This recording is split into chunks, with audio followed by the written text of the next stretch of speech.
Before the break, I promised to give you 10 of the biggest differences between middle class and world class thinkers. So here they are. Please write these down. Number 1, the middle class competes. The world class creates. Number 2, the middle class avoids risk. The world class manages risk. Next, the middle class lives in delusion. The world class lives in objective reality. Number 4, the middle class loves to be comfortable. The world class is comfortable being uncomfortable. The next one is the middle class has a lottery mentality. The world class has an abundance mentality. Number 6, the middle class hungers for security. The world class doesn't believe security even exists. Next, the middle class sacrifices growth for safety. The world class sacrifices safety for growth. The middle class operates from fear and scarcity. The world class operates from love and abundance. Number 9, the middle class focuses on having.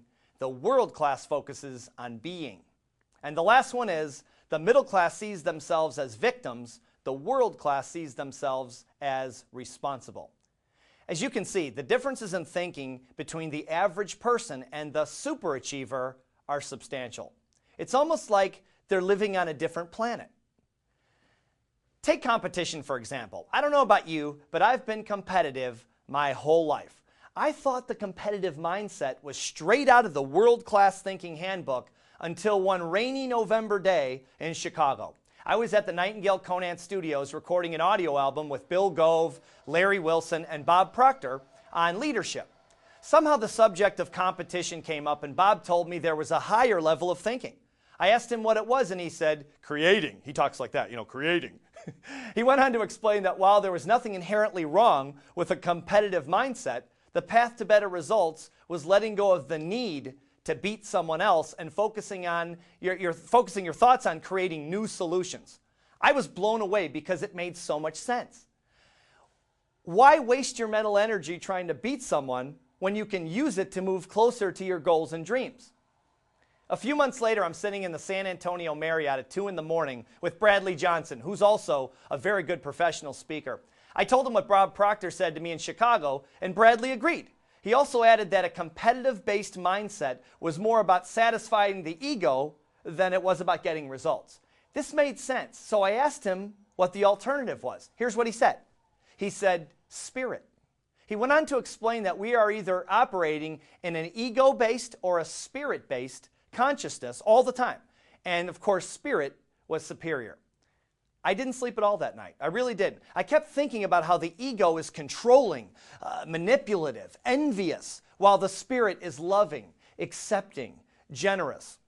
I spent the rest of the night thinking about how to drive my ego-based thoughts out of my consciousness and replace them with creative, spirit-based thoughts.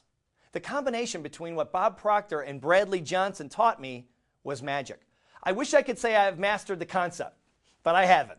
But I am getting better every day, and you can do it too. So how do you move from ego to spirit-based thinking?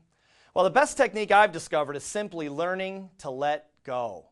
In other words, give up trying to control and manipulate people and circumstances. Fix your focus on controlling your thinking and behavior, and let go of trying to control anyone else's. Exercise patience and tolerance, especially for people operating at a lower level of thinking than you.